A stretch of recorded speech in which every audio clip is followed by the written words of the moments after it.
This story is my own, and it's my journey into pain-free birth. And the whole reason this course exists is because of this story.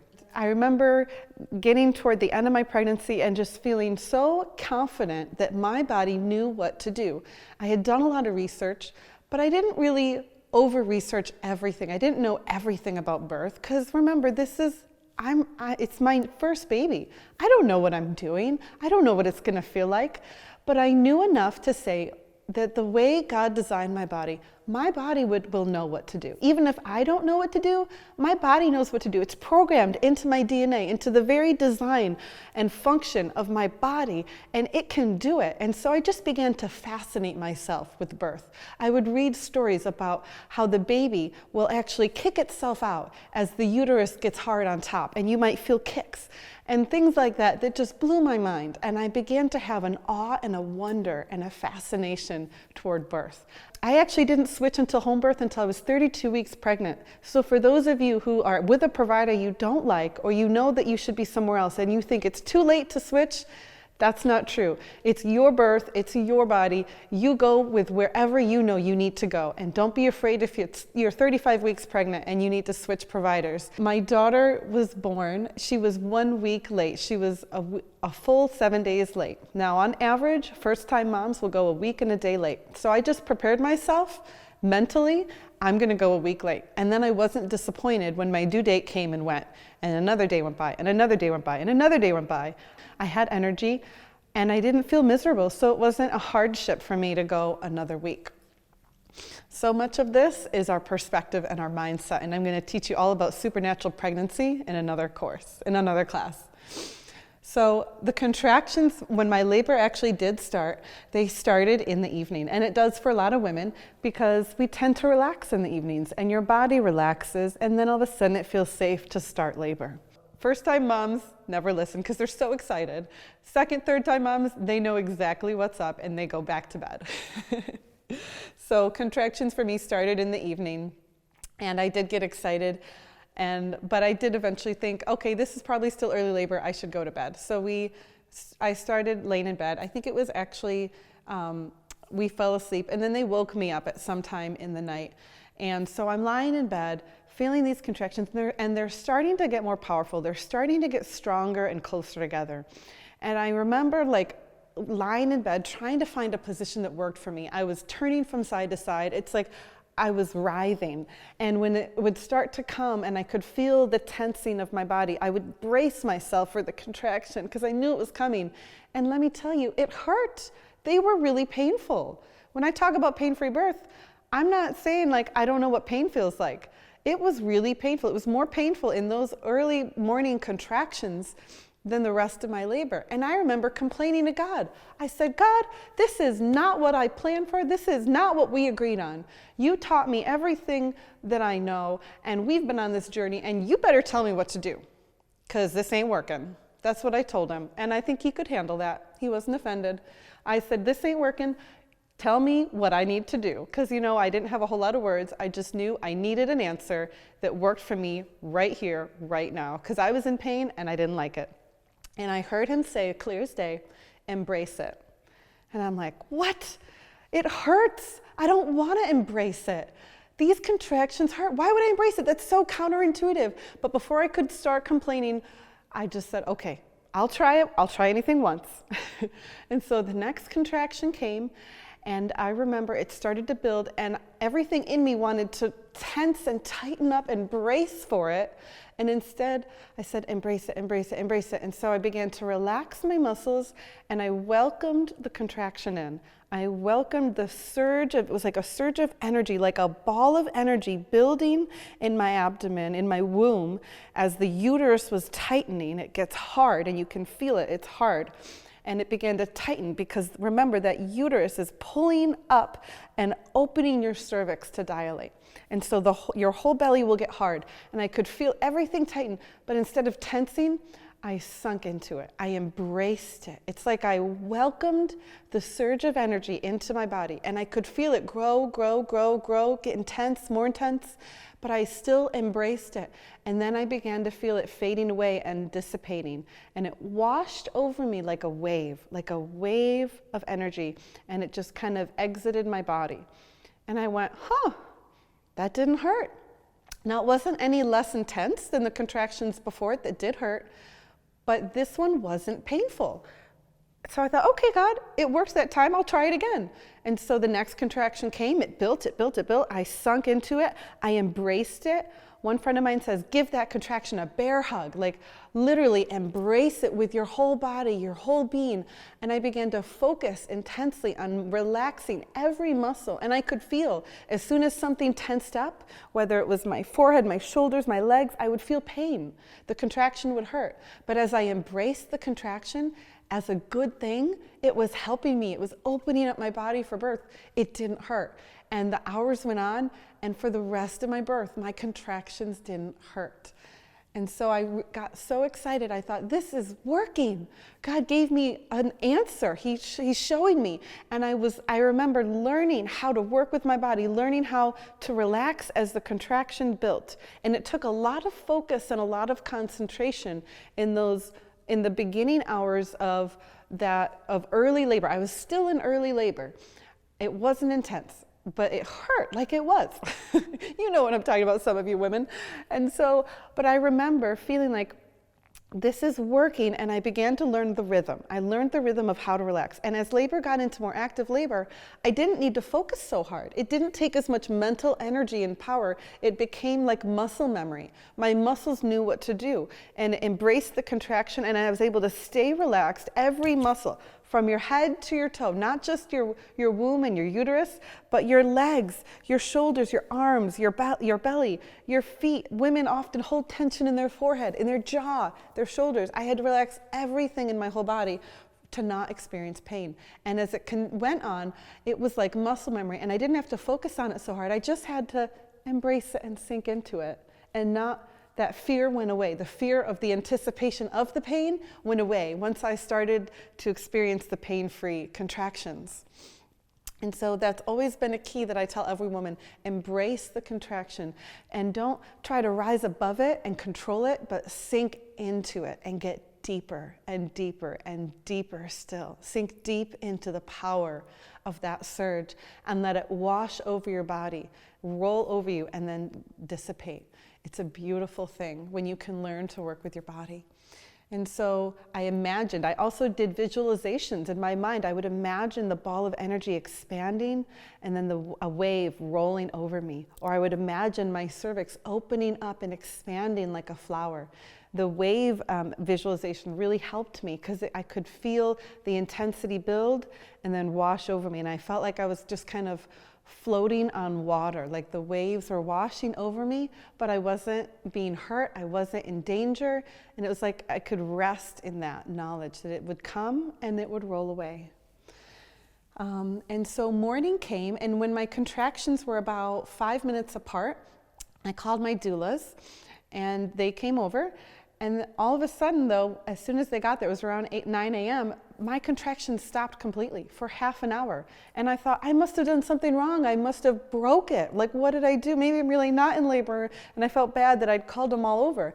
And they were smart. They said, don't worry about it. We're just going to hang around for a little while, and we'll just see what happens. And sure enough, after half an hour, they picked back up, but they picked back up at about 9 or 10 minutes apart. So in a sense, I kind of started over. Not that I didn't do good work before that, but that's common in labor to have a stall in labor due to a change of environment, whether people are coming over or you're taking a ride to the hospital. Very often your labor might stall, and it's because of the fear, flight, the stress hormones. When a new environment happens, it's enough physiologically to affect your body chemistry, and your labor may stall. Totally normal. Of course, I didn't know that then, so I'm thinking I broke it. But I didn't, thankfully, and they were smart, and they stuck around. And sure enough, my contractions picked back up. But my midwife was on the phone with the doulas, and she was concerned that I was still, contracting at 10 minutes apart. I was still probably in pretty early labor. she wanted me to take castor oil to help speed up the labor process. It's a natural way to sort of induce labor. It sort of gets everything moving. It's an oil that you digest quickly. It gives you the runs. And it can be uncomfortable and you're on the toilet a lot, but it can stimulate the uterus to contract more. And so she was afraid that I would be up a second night in a row contracting and run out of energy, because first-time moms tend to have longer labors. So she's thinking of all these things, understandably so. But something in me said, I don't need castor oil. First of all, I don't want to be stuck on the toilet with diarrhea. But second, I just believe my body knows what to do. I just trust my body. So I said, no, I'm just going to keep going. I think my body knows what to do. And so we decided to go for a walk. My husband and I left everybody in our house. The 2 doulas were there hanging out, and we went for a walk. We have woods behind our house, and it was so sweet. I remember walking in these woods, and I would say, contraction or something like that, and my husband would come up alongside me face to face, and I would wrap my arms around his neck, and we would sway, like we would do a little slow dance like this. And that movement so helped my hips. Everything felt fluid, and movement is so key in labor. And so just moving my hips and having someone to lean on and support me took the pressure off. So we were walking through the woods, we were talking, we were laughing, and we went for quite a long walk. I think we were gone like almost 2 hours. And by the time we got back, I remember before we got back to our house, because we were walking along the trails, and the doulas must have thought, where did they go? They just took off. We were just enjoying ourselves. We were going over roots and twigs, and I remember the contractions started to get so intense on our way back that I had to get on my hands and knees in the middle of the woods, like next to logs, and it was March, so everything was still kind of like muddy and wet, and it wasn't like beautiful green grass, it was dead leaves and bare trees. And so I remember on my hands and knees on the forest floor groaning in a contraction, because that's the position I knew I needed to be in. I was just instinctual, and I knew I had to get on my hands and knees because it was a big one. And I still remember, I know exactly where that spot is behind our house with the logs and the trees, and I always think of that moment in my labor whenever I walk by. And so I thought, okay, it's getting more intense. We should really get home. And so we're walking across the backyard to go back into the house, and a big one hits me. And I don't have the words to say contraction because my brain isn't working. All of a sudden it shuts off. And all I can say verbally, the sounds my mouth will make is labor. And my husband knows exactly what I mean. He rushes up to me, and I grab onto his neck, and it hits me, and I just sink into it. And it still didn't hurt, but it was getting intense. So we come back inside, and I'm laboring, and I'm excited because I'm like, I think we're getting to active labor, and this is working. And I remember my midwife comes over shortly after, and she, it was afternoon now, so about 1:30 in the afternoon, their contractions are like 2 minutes apart.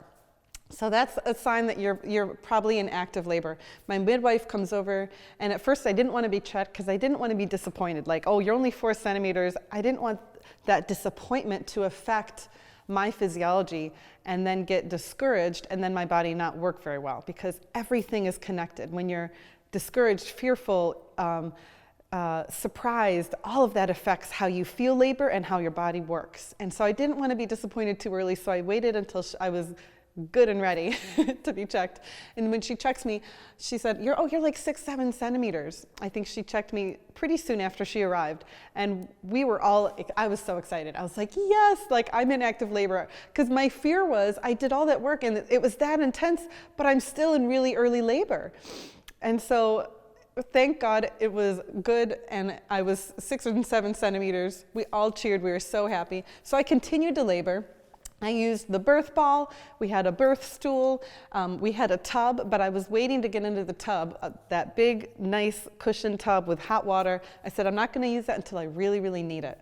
But I remember hands and knees really felt good for me. So I remember being on my hands and knees in the living room, and my doula was squeezing my hips. And all of a sudden it dawned on me, it's working. This isn't just going to get worse and worse. I had this thought in the back of my head the whole time, even though my contractions weren't painful. Like, oh, don't worry, Karen. just wait, it'll get worse. Just wait, it'll be painful later when it's like real active labor.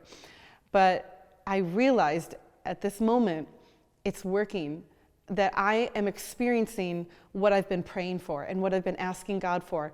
And I knew this is active labor. This isn't just like me in early labor and the real thing's gonna come later, but this is it. The real thing is now. And all of a sudden I got so happy, and I know I got a burst of endorphins because I realized it's working, everything I'd prayed for, and it's happening to me right now, and I don't have to wait for the pain to come later, but the intense part's here now, and it's not painful.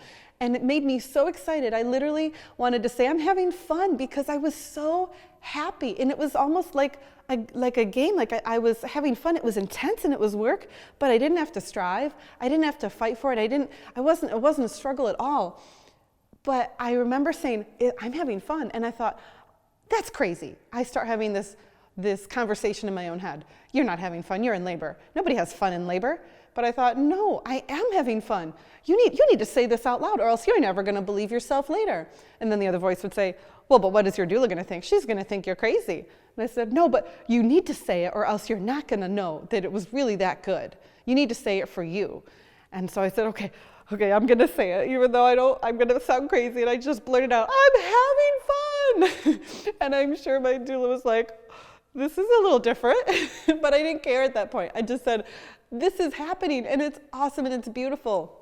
And I remember making these sounds like, oh, and I would say things like, open. My doula said, say open. And it was like the very word open, when you make that sound with your mouth, open, your cervix mimics whatever your mouth does. And so as I made the O sound, I knew my cervix was opening. And I was also like commanding my body what to do. So as I said open, I knew my cervix was opening. And my doula I started to get really loud because it was intense. I had to really go open at some times, and I would get a little self-conscious that I'm being really loud. But every time I got loud, my doula, the assistant doula, would say, oh, good job, that was a great one. You're doing so good. And her excitement over my noises gave me assurance and took away all that self-doubt and insecurity. And so I just poured myself into it, and I said, I'm gonna let go. I'm gonna let this be a primal thing. I'm not going to try to think about it. I'm just going to do whatever feels right, whatever my body needs, whether it's making grunts and noises and sounds, or whether it's getting in weird positions, or whether it's saying, I'm so happy. I just went with it, and I didn't care what anybody thought of me.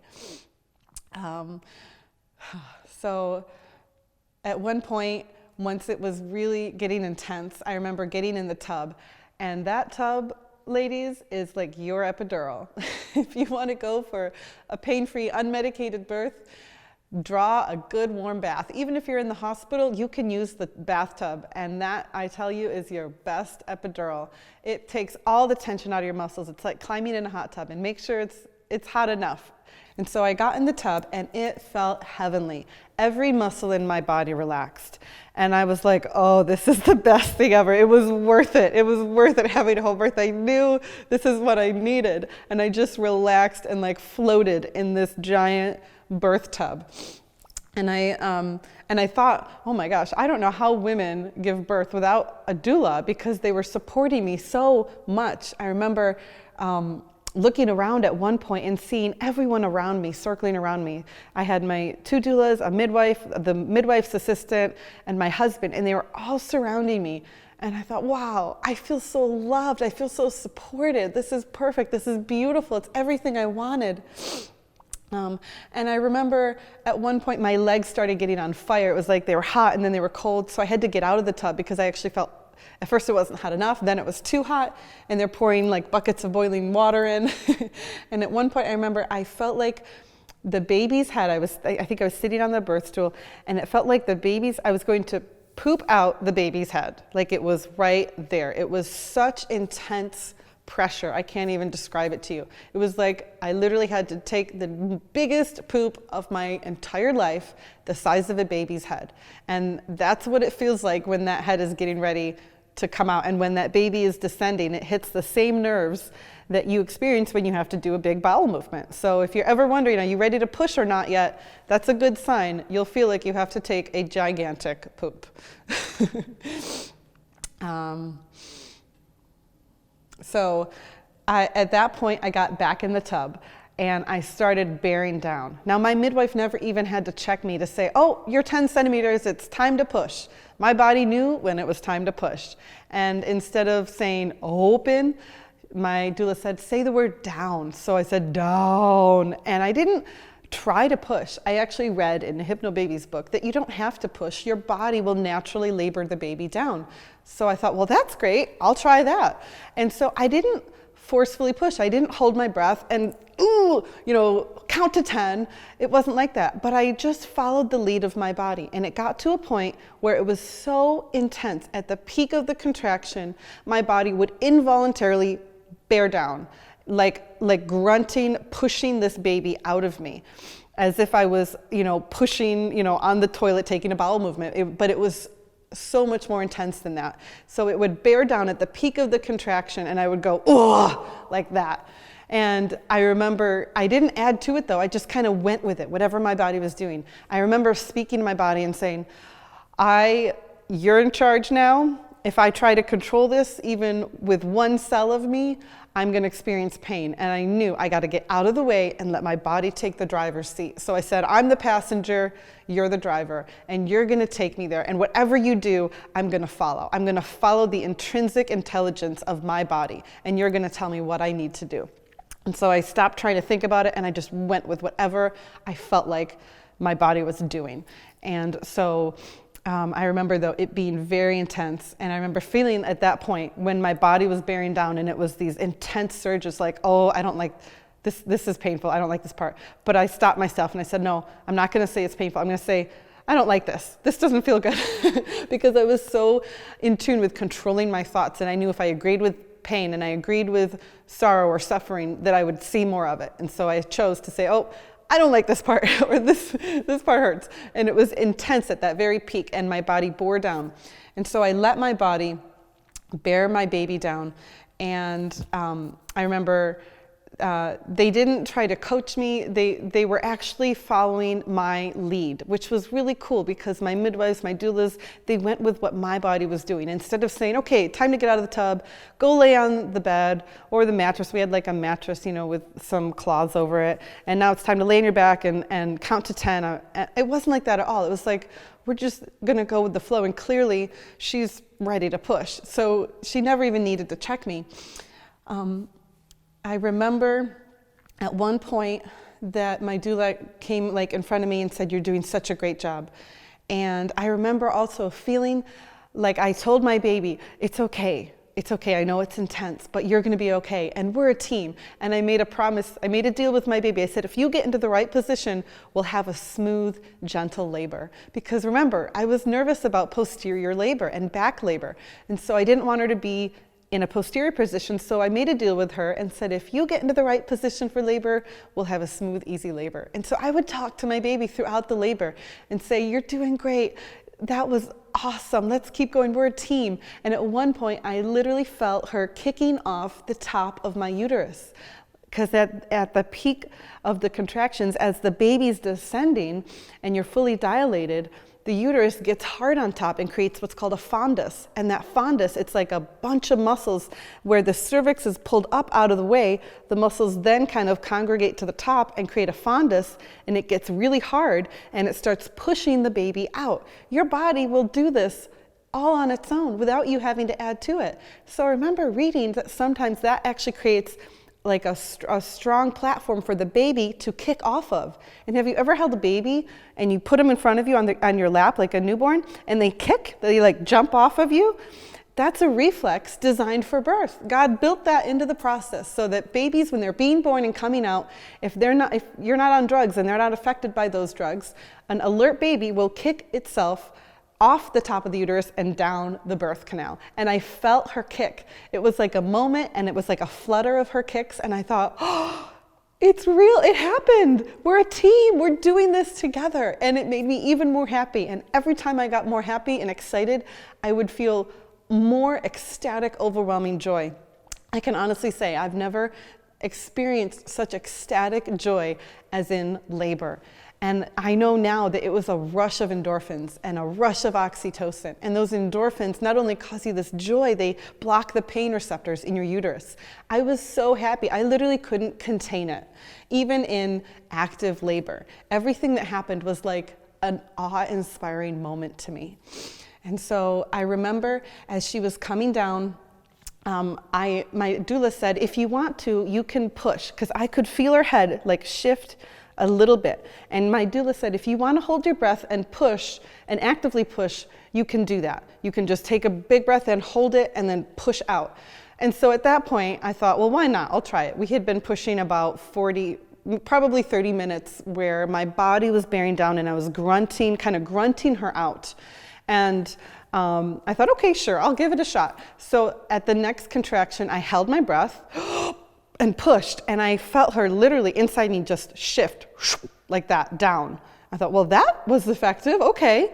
And so I did it, and it only took 2 or 3 pushes where I actively pushed before her head emerged. And I felt the ring of fire where the perineum is stretching to the fullest diameter around the baby's head, and it feels like fire or burning, but it was only for a few moments, but I do remember that part very well. That part was definitely not pain-free.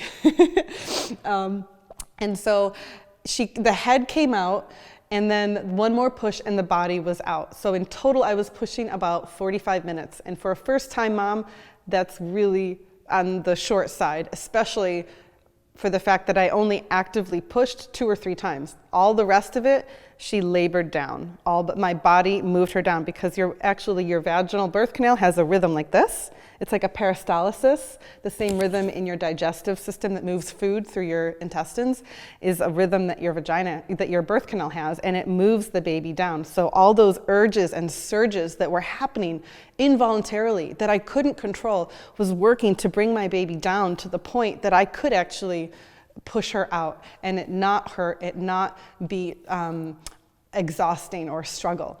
But I do remember those surges were so intense. And so I had no tearing with her, first time mom, no tearing. She came up out of the water and they put her immediately on my chest, and I just remember I was in heaven. I was like, I did it. Actually, that was the first thought I had. It wasn't like, oh, I'm so in love with you. It was like, I did it and it's over. And I did it. I was so happy. And so she was alert. We looked in each other's eyes. I was in the tub and they put blankets on me to keep her warm.